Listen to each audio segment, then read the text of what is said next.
Selamat datang di Tirai Film. Semoga kami dapat menghibur kalian para pecinta film. Untuk alur cerita kali ini bercerita tentang Tangsan dan kawan-kawannya menghadapi Raja Paus Iblis Laut Dalam hingga tahap ujian akhir untuk menjadi Dewa Laut. Untuk gambar video hanyalah pemanis. Untuk alur cerita ini yang kami angkat dari komik Dolu Dalu atau Shaolin.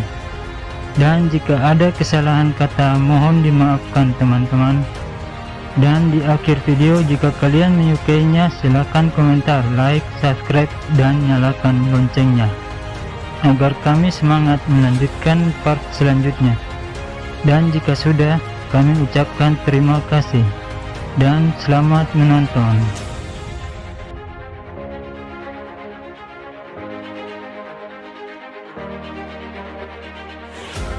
Saat menyaksikan perubahan di udara, Raja Hiu Iblis Laut Dalam menjadi kaget melihat bentuk baju sirah energi. Dia pun berkata, sepertinya itu bukan hanya sesumbar, tapi sangat dekat dengan tingkat dewa. Dia pun dapat mengubah rohnya menjadi Trisula Dewa Laut. Dia benar-benar hanya tinggal selangkah lagi menjadi Dewa Laut. Cincin merah darah yang berputar-putar di sekitar Tangsan tampak benar-benar menakutkan. Memancarkan cahaya berdarah sedingin es. Gerakannya tampak agak lambat, tetapi pada kenyataannya Raja Paus Iblis Laut Dalam yang sepenuhnya diselimuti oleh kekuatan mental merasa mustahil untuk melarikan diri. Jika dia berbalik dan berlari, dia hanya akan mati lebih cepat dari tarikan niat membunuh. Raja Paus Iblis Laut Dalam pun tidak bisa mengerti bagaimana kekuatan Tangsan bisa benar-benar meledak dengan energi yang begitu menakutkan. Dia pun tidak bisa membayangkan kekuatan yang sekarang diungkapkan Tangsan. Sudah beberapa kali kekuatan arwahnya, terutama aura pembantaian yang mengerikan itu, bahkan bukan domain yang mempengaruhi sekitarnya, tapi mempengaruhi semua alam laut. Setelah terkena racun dari Tangsan yang sudah beberapa kali mengalami evolusi sehingga sangat kuat, Raja Paus Iblis Laut Dalam pun mati. Sambil berbicara, Tangsan memegang pinggang Xiaowu yang ramping dan fleksibel turun dari langit ke permukaan laut. Lalu Raja Hiu Iblis Laut Dalam memandang Tangsan dengan mata penuh rasa terima kasih karena dendamnya pada Raja Paus Iblis Laut Dalam yang akhirnya dapat terselesaikan. Di sini Raja Hiu Iblis Laut Dalam berpikir jika dia memakan tubuh Raja Paus Iblis Laut Dalam akan sangat bermanfaat, tetapi itu tidak akan sepadan dengan efek energi murni dari benang emas yang terkuras. Meskipun Raja Hiu Iblis Laut Dalam adalah karnivora dan dia telah hidup selama 100.000 tahun, dia tidak tertarik untuk memakan tubuh Raja Paus Iblis Laut Dalam.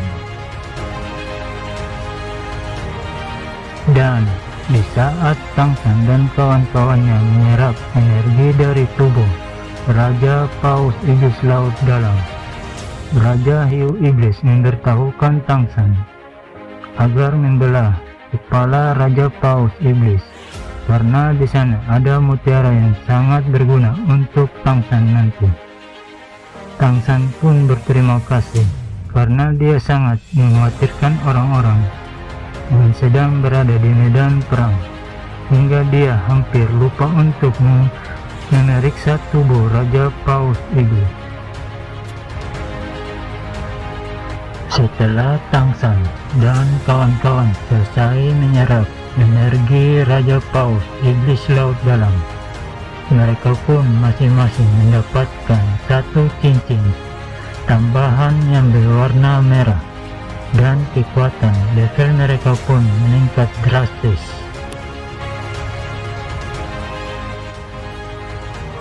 Dan mereka pun tidak ingin membuang-buang waktu, jadi secepatnya mereka pergi dan bertemu Bos Saisi. Di sana Tang San dan kawan-kawannya pun heran dengan perubahan fisik Bos Saisi yang telah berubah menjadi tua. Lalu Tang San bertanya pada Bos Saisi, apakah perubahan fisiknya akibat kakekku Tang Cheng?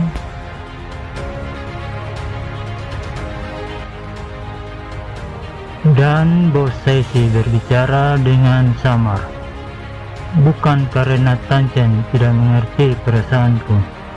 Ketika dia datang ke sini dan kami bertemu, aku merasa semua kekuatan yang kudapatkan tidak ada artinya. Kami berdua telah hidup selama 100 tahun di dunia ini, dan akhirnya dia datang memberiku kebahagiaan. Akan tetapi dia juga meninggalkan kesedihan karena telah pergi mendahuluiku.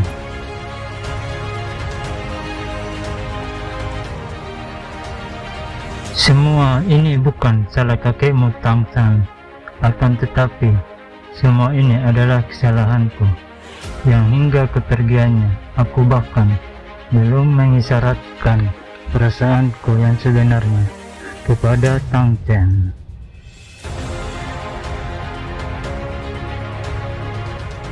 Kita beralih ke ruangan lain, yang mana terdapat para daulu dari kerajaan laut yang telah berkumpul dan menunggu kedatangan pewaris Dewa Laut. Lalu kita kembali ke Tang San yang sedang melintasi gerbang Jin Yan yang dibentuk oleh pengorbanan posesi dan datang ke kuil Poseidon.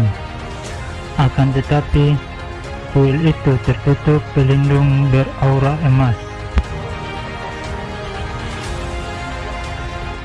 Lalu Tang San berpikir untuk menghancurkan pelindung itu dengan kekuatannya, dan di saat Tang San mengumpulkan energinya dan hendak menghantam pelindung kuil itu, terdengar suara yang dingin. Dia berkata, menghancurkan perisai kuil laut akan menyebabkan kuil dihancurkan oleh air laut.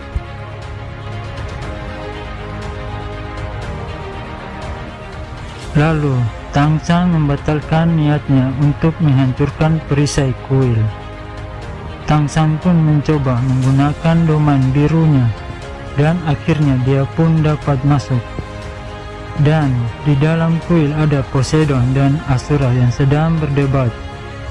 Di sana Asura mengatakan jika Poseidon tidak boleh menganggap Tang San sebagai pewaris dan menjadikannya dewa laut, dikarenakan Poseidon melanggar aturan dewa.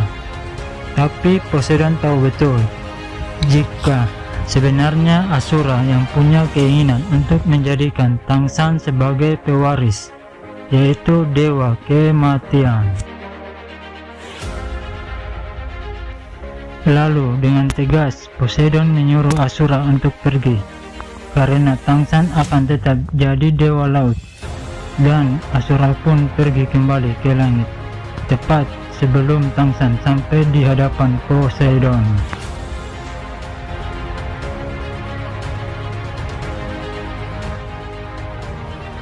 Dan saat dia tiba di depan Poseidon, Poseidon pun berbicara pada Tang San.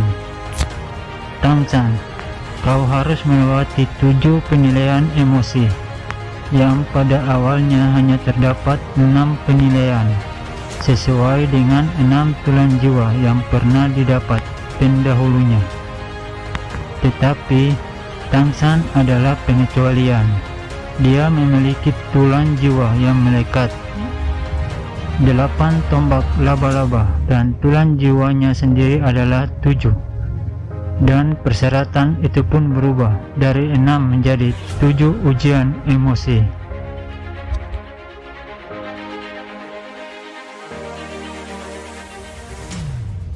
Memikirkan ini, jantung Tangsan tiba-tiba terbuka dan rasa sakit yang begitu sangat datang dari tulang jiwa kaki kanan Tangsan. Rasa sakit yang disebabkan oleh mengelupasnya tulang kaki kanan Kaisar Biru Perak.